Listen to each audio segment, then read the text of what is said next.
So I am taking a bit of a break from house cleaning to jump on here, and this is something that has been on my mind a little bit recently, and it's a contrast that I kind of want to draw you guys' attention to.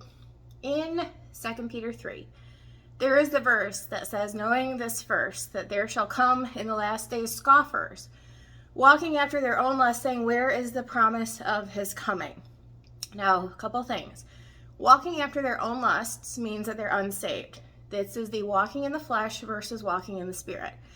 And that's not people gray what is a black and white scenario. This is a walking in the spirit versus walking in the flesh.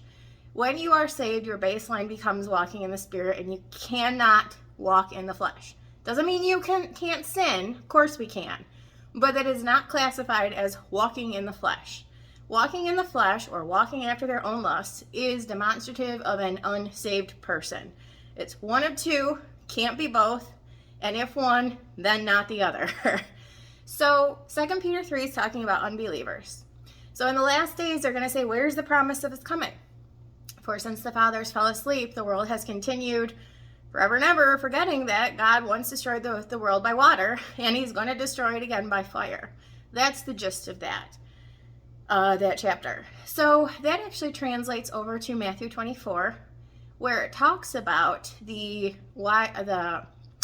servant, the evil servant, says that his master delays, and he goes about treating people spitefully and rudely and doing bad things.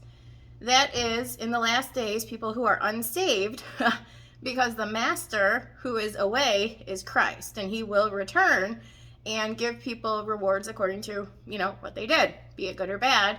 And that's, did you believe on the Lord Jesus Christ or did you not? Again, do not inject gray where it is black and white. So the evil servant clearly is one who isn't saved, because people who are saved are good and perfect, because they have the Holy Spirit who's good and perfect. They just haven't necessarily been perfected yet. The evil servant is the one who's unsaved, and he says, the master delayeth. The same thing that Peter says, knowing this first, that in the last days scoffers, there shall come scoffers walking after their own lust, saying, where is the promise of his coming? The evil servant and the master saying that his master is delaying. Now, that is a faithless position, because it fails to take into account the promise that the Lord made that he will come back. That is demonstrative of people who have given up, or they're just not looking for that day. They don't care. It is a faithless position.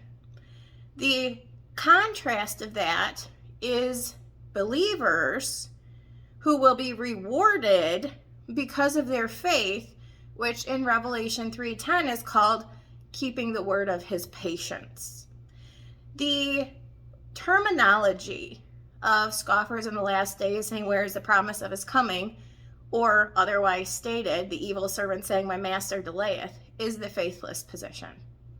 The faithful position is abiding by, adhering to, looking for, understanding that he said, I will come back, and keeping the word of his patience. That means that you know he's coming and you're patiently waiting for it. That is a faithful position. The faithless position is the evil servant saying his master delayeth, and saying that scoffers, saying, where's the promise of his coming? Now, I understand, and part of the reason I want to kind of put this in context is because there are a good many people in the Christian community saying that he's delaying. No, he's not. There's an appointed time, and we just haven't gotten there yet. And I just want to make clear that it's not on our timetable, it's on his. The Bible does lay out what that timetable is, and if we haven't put the time in to find it, then we're going to look at these headlines and these things that aren't representative of anything and say, oh, it's coming. Oh, when things back off, oh, he's delaying. No, he's not. You can't look at extra biblical sources to interpret the Bible. You have to use the Bible to interpret the Bible. He is coming at an appointed time, and our position should be to wait patiently for that. And in the meantime, what are you going to do? Not waste your time, not waste your days, make use of them. But there's an appointed time, and we just have to get to it. We haven't gotten there yet. There's no delay. The delay, or the belief that he's delaying, is a faithless position, saying, oh, he should have come by now. Really? According to what? And according to who? Not according to the Bible, not according to Jesus. So just to put that in a little bit of context, is make sure that you are using maybe better thought processes if you think that there's some kind of speeding or slowing or delaying of his coming. There's not. That's a faithless position, because that's like him indefinitely delaying things or continuing to delay something so no one ever knows when it's going to happen. That is not how our God operates. He operates on a very specific, very definitive timeline, which is laid out in the Old Testament prophets. We have not gotten there yet. It, if you know where to look, is there, and you just have to wait patiently. That is what Revelation 3:10 says. Because thou hast kept the word of my patience, appointed time. He's being patient to wait for it. We need to be too.